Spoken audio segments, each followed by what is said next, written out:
Are you feeling frustrated, maybe even disheartened because your child seemed to be making incredible progress with their neurological challenges and then suddenly everything just stalled? Maybe you've even noticed some regression, behaviors returning that you thought were long gone, sleep disruptions creeping back in, or emotional regulation struggles showing up again. And now you're wondering, is the care plan failing? Is something wrong? If that's where you are right now, I want you to take a deep breath and hear this clearly. Plateaus and even regressions are often a normal and necessary part of the healing process. The neurological healing journey is rarely a straight line. In fact, it's more like a roller coaster, full of ups, downs, and unexpected curves. But here's what so many parents miss. Those plateaus, they're not signs of failure. They're often proof that your child's nervous system is working through deeper layers of dysfunction and beginning to adapt to a whole new level of organization. This message is for parents whose children are on a neurological healing journey, whether it's sensory processing, ADHD, autism, anxiety, developmental delays, or other chronic health challenges, and you've seen progress slow down or even go backward at times. Today, I'm going to walk you through exactly why that happens. We'll talk about the most common contributors like growth spurts, immune challenges, environmental stressors, emotional shifts, and therapy overload. You'll learn how to recognize different types of healing plateaus, understand the science behind them, and feel more confident riding them out with patience and trust in your child's process. As a neurologically focused chiropractor, I see this pattern daily in practice. In fact, research has a name for it: nonlinear healing progress. Studies on neuroplasticity, the brain's ability to reorganize and rewire itself, show that it doesn't happen in a perfect upward line.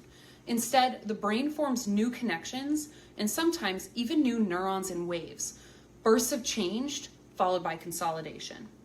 In kids, that often looks like 2 steps forward and 1 step back. But that step back isn't failure. It's actually your child's brain reorganizing to create more lasting change. So let's start with a big one: growth spurts and developmental milestones. When your child is growing quickly or working on a major developmental leap, their body may shift energy away from healing and toward physical growth and neural integration.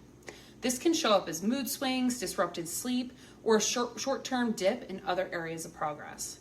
But remember, these pauses are actually signs that big things are happening underneath the surface. Once the nervous system finishes integrating the growth, their progress often accelerates again. Immune challenges, fever or illness, it may look like a setback, but it's often an opportunity for deeper healing. When your child has a fever, the immune system activates the hypothalamus and raises body temperature, creating an environment hostile to invaders. But here's what's really interesting. That immune activation also releases neurotrophic factors, special proteins that support nerve growth and rewiring. So yes, your child might seem off during and right after an illness, but many parents notice breakthroughs once they recover: more language, better regulation, even the sleep improvements.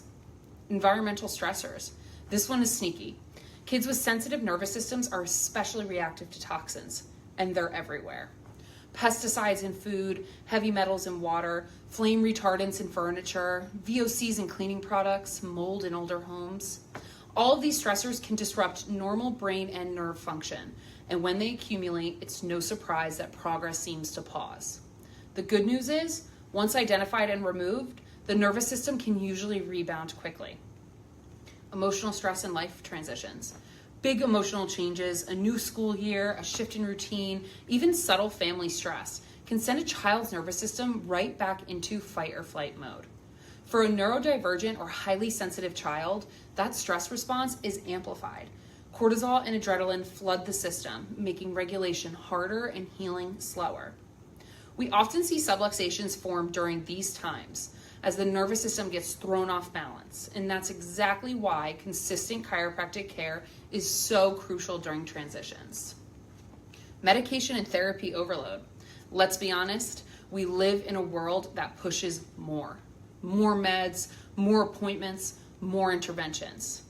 But the truth is, many medications suppress symptoms without resolving the root cause, acting more like a mute button than a true solution. And when true healing begins, especially when we restore brain-body communication through chiropractic care, those underlying patterns sometimes resurface before they resolve. This is normal. The nervous system has a limited bandwidth, and that's why we recommend starting with regulation first, then layering in other therapies at the right time. So yes, plateaus can feel scary. They can make you question everything, but please don't lose hope.